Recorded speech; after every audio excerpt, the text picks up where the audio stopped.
everyone. I'm Debbie Giordano, and you're watching Valley Homes on TV along with Todd Flesner. Good afternoon, Deb. Good to see you. Good to see you. Happy spring. Yeah, happy spring. Just want to let folks know that they can see us on Channel 26 Comcast Monday, Wednesday, and Friday at 6:30 p.m. and Saturday and Sunday at 9 a.m. and a lot of other places in between. So. Right, that's great.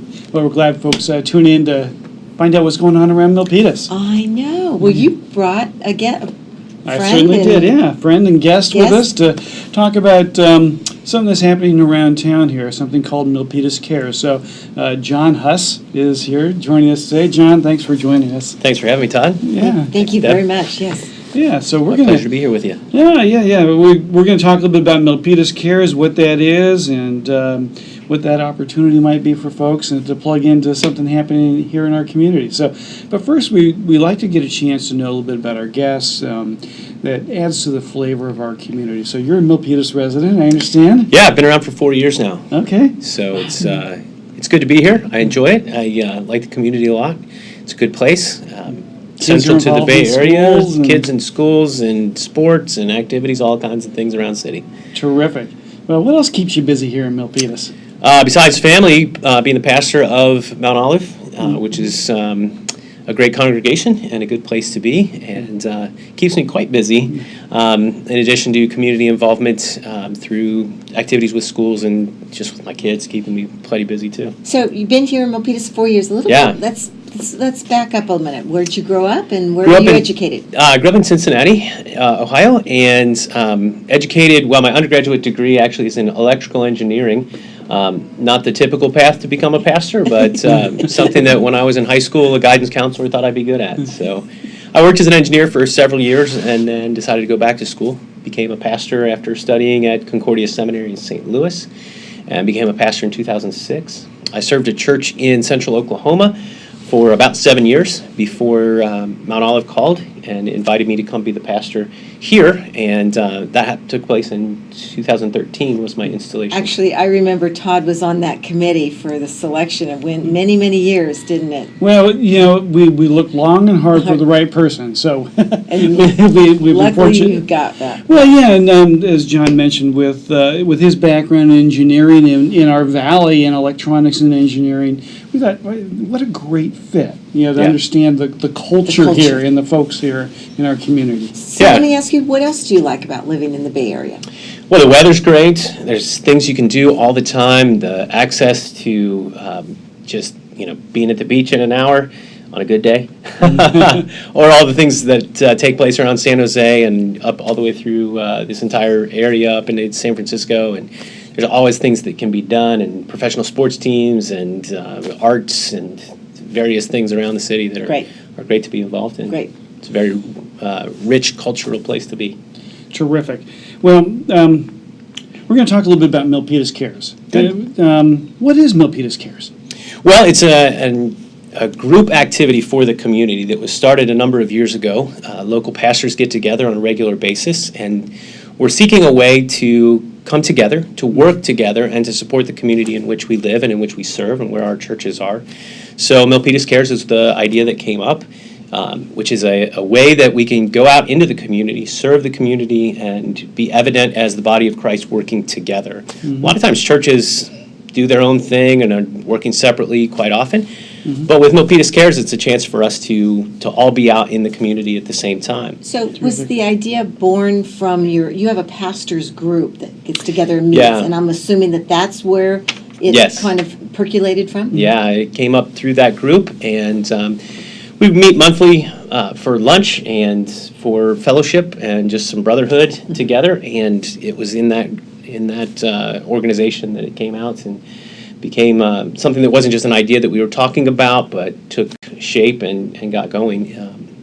This is, I think, the 5th annual. Okay. Mount Olive actually wasn't involved in the first year or two, but got involved a few years ago, and we've really enjoyed being involved in it, and it's been something that's been really rewarding. Good. Not only is it people from the churches, but it's also people from the community who can be involved. So it's a partnership because we want to be out there serving the community, but it's not something we want to do just exclusively as congregations or groups from congregations, but be out there and partner with people from the community who also care.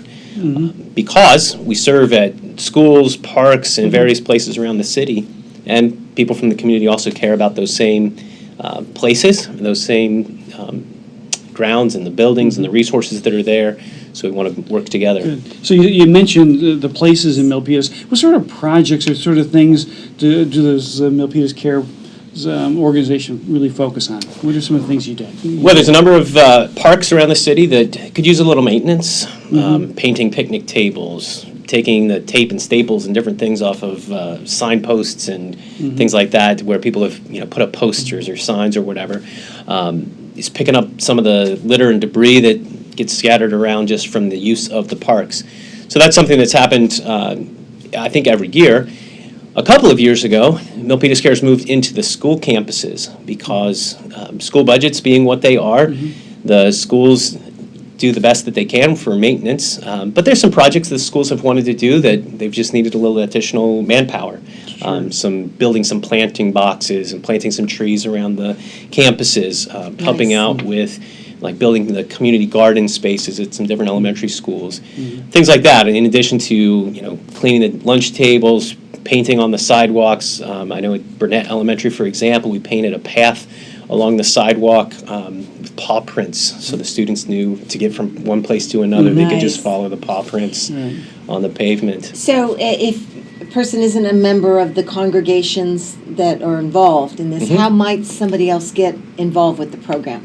Well, all the projects that will be done will be listed on the website, which is milpitascares.org. Okay. And there's an easy put way that up to... on the screen, so- Oh, fantastic. Easy way to track down through the different projects that are going to be done, select one that's of most interest or proximity or, maybe where the kids go to school.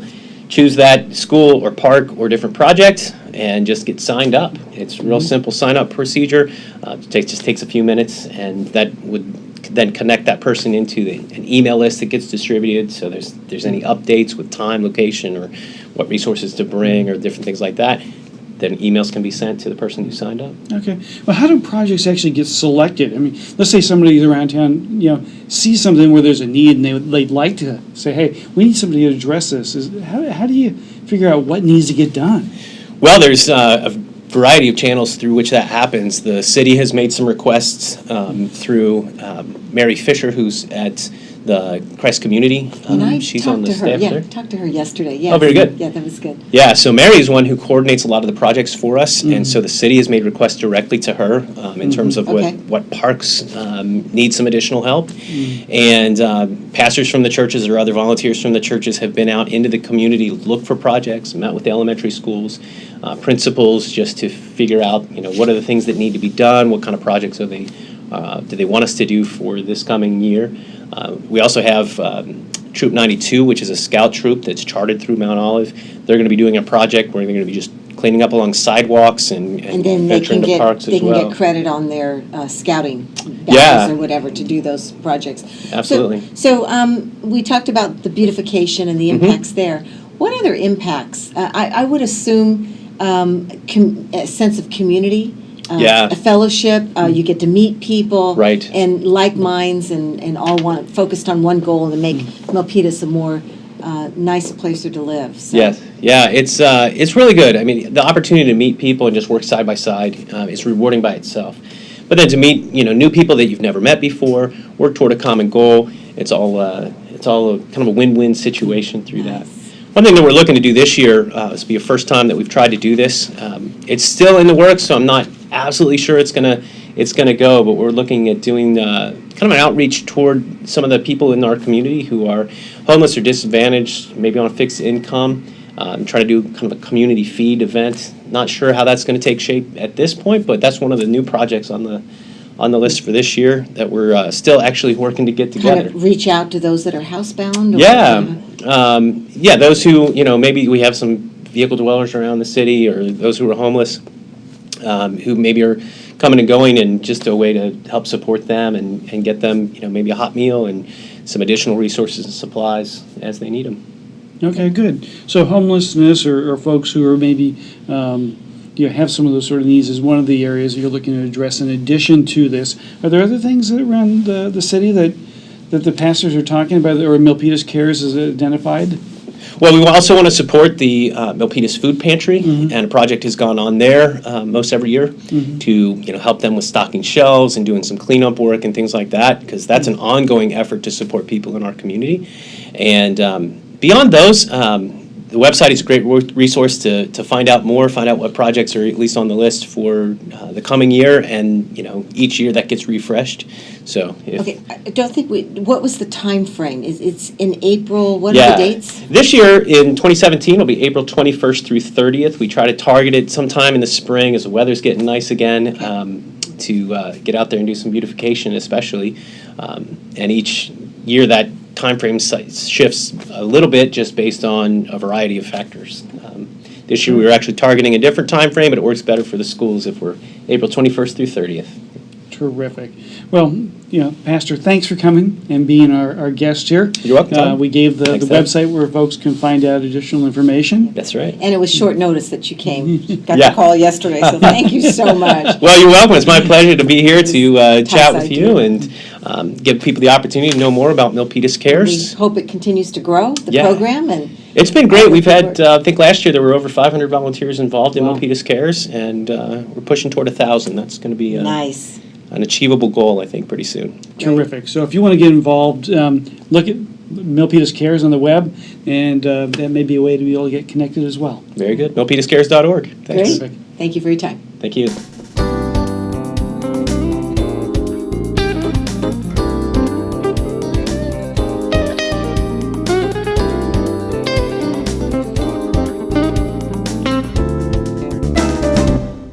In Vietnam, we took care of each other. In combat, you look out for your battle buddy. I'd do anything for my unit, When things get tough, it's great to know Somebody's there for you. every step of the way. DAV stands behind America's veterans to make their transition back home easier, with free services and help getting the benefits they've earned. Help us fulfill the promise to our men and women who served. Go to DAV.org to learn more.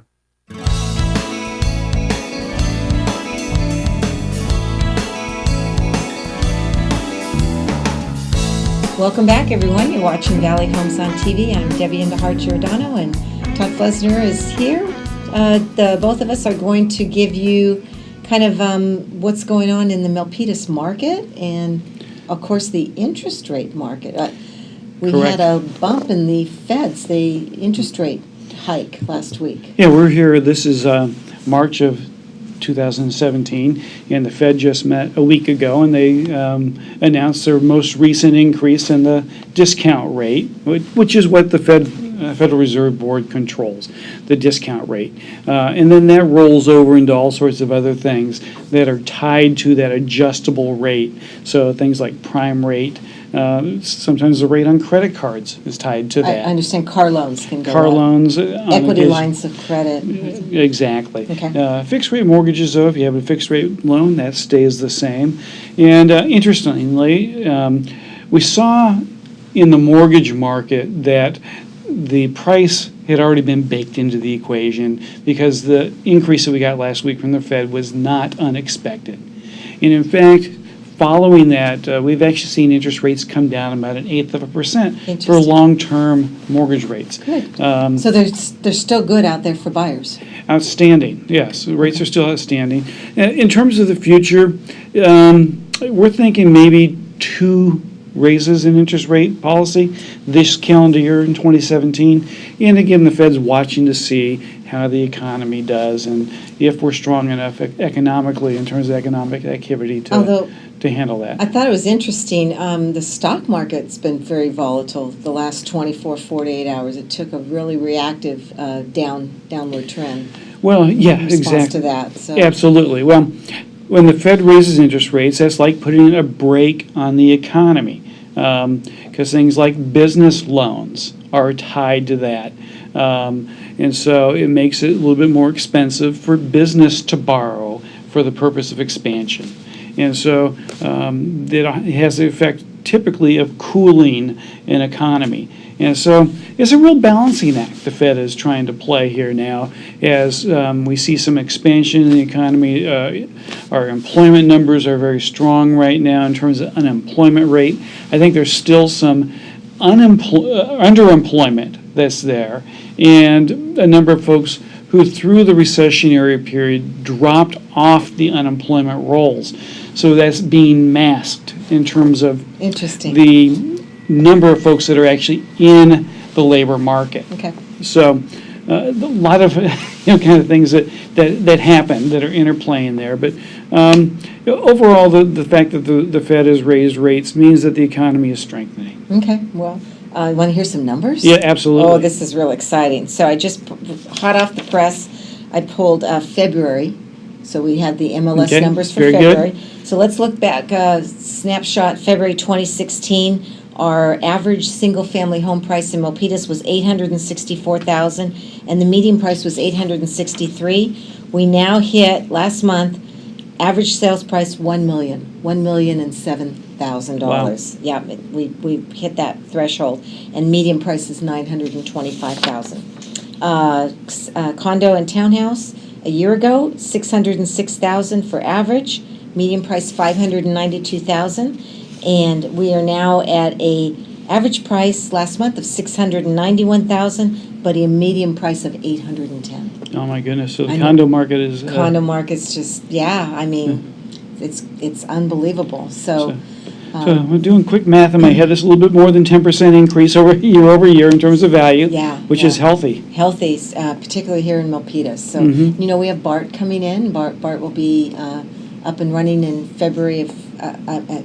August of this year, and we're about 90% complete right now in BART. So that's going to be a great asset to the commuters around here. You'd be able to jump on BART and go to San Francisco in less than 60 minutes, right out of Milpitas.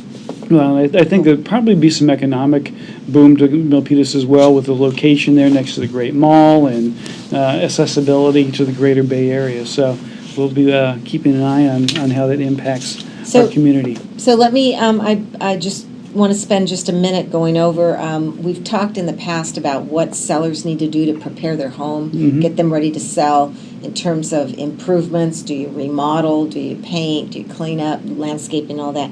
But when you get to that point where you're ready to show, there's some tricks of the trade on showing the home. And some Terrific. What are those? Let there be light. When showing your home, you should turn on all the lights in the house for a bright, cheerful look. Quiet music in the background, soft music. Pets, make sure that there's no pets outside or inside. You should make sure that that's pet-free. Your presence, you don't want to be around when the buyers come there. You want to let them come through the home on their freedom and their free time there.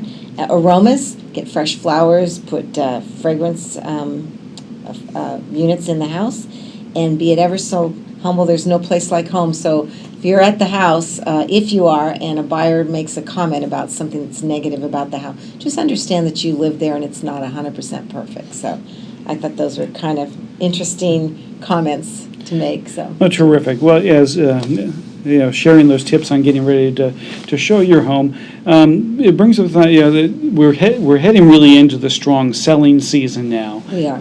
As the weather warms up. What's the inventory like? What are you seeing in terms of the number of homes that are on the market? Very limited, Todd.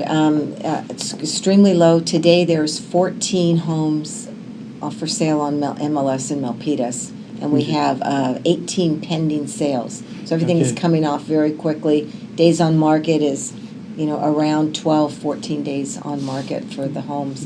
But hopefully we'll be seeing more inventory come on soon, but it is extremely low, and it's affecting the buyer's ability to get in. And I know you've been doing a lot of pre-approvals for buyers, and they're out in the hunt and aren't able to secure a house.